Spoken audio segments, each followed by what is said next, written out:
오늘도 저희 영혼의 쉼터 오신 여러분을 사랑하고 축복합니다. 평안하셨지요? 시편 80편은 북이스라엘의 멸망을 목도하며 지은 애가입니다. 포도나무의 운명이라는 주제로 배경은 북이스라엘입니다. 아수르는 북이스라엘을 멸망시킨 후 모든 남자를 먼 곳으로 끌고 갔어요. 그러므로 이 시의 전반적인 분위기는 침울합니다. 당시 이스라엘의 처지를 눈물이나 비웃음이나 몸이 배임당하는 것으로 표현했을 정도예요. 그 땅 어디에서도 소망을 발견할 수가 없었어요. 그래서 시인은 하나님의 얼굴빛을 보려고 기도합니다. 그러나 현실은 북이스라엘을 상징하는 10지파 모두 먼 곳으로 강제 이주당해 정체성이나 존재가 완전히 소멸되어 버렸습니다. 그래서 결론부터 말씀드리자면 8절에 포도나무 이야기입니다. 주께서 한 포도나무를 애굽에서 가져다가 민족들을 쫓아내시고 그것을 심으셨나이다 라는 표현은 이스라엘의 출애굽을 비유하는 말입니다.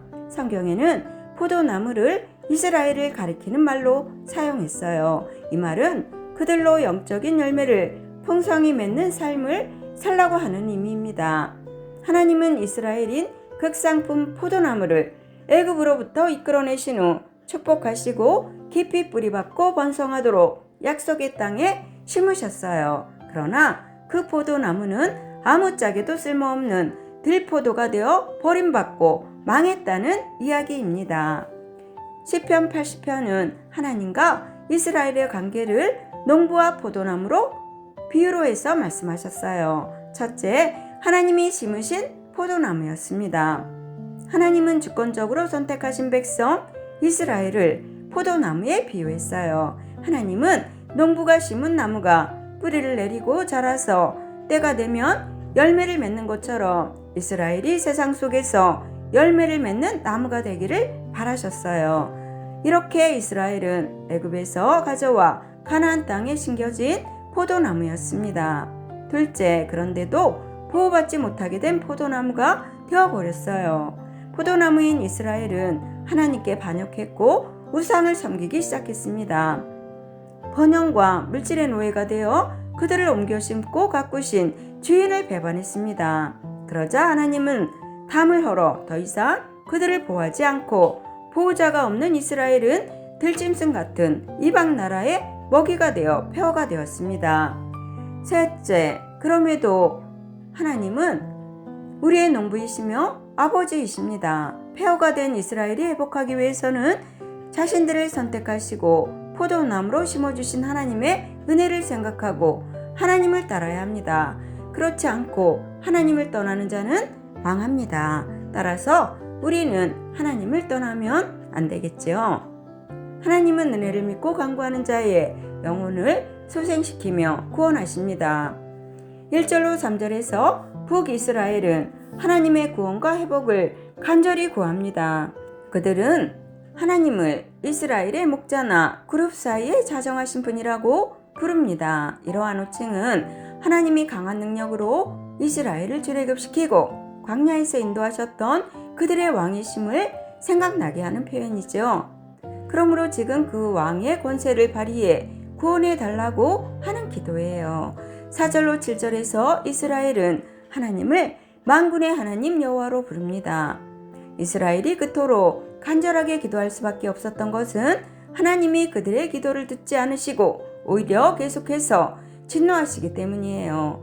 하늘 양식과 반석의 물로 먹이시던 목자는 고통으로 인한 눈물의 양식을 먹이시고 이스라엘을 주변 나라의 다툼거리와 비웃음거리로 만드셨습니다. 그래서 시인은 이스라엘의 회복과 구원을 간절히 기도하는 것입니다. 8절로 11절에서 이스라엘은 하나님이 심으신 포도나무라고 하십니다.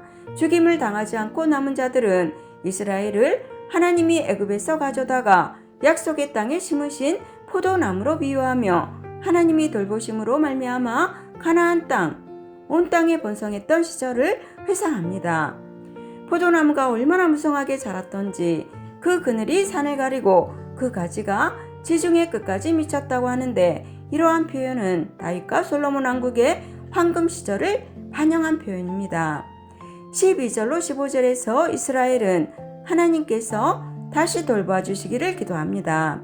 이제 이스라엘은 어찌하여 포도원의 담을 허무셔서 과거 하나님의 축복과 이스라엘의 번영을 순식간에 사라지게 하셨는가라고 질문합니다.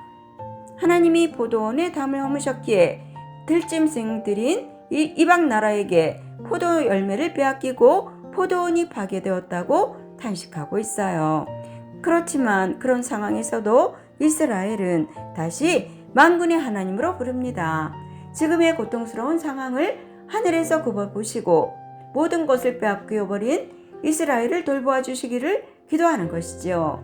왜냐하면 비록 지금은 비참하게 심판을 당하고 있지만 하나님의 오른손으로 정성스럽게 심으셨고 하나님을 위해 강하게 키운 포도나무 가지이기 때문이라는 것입니다.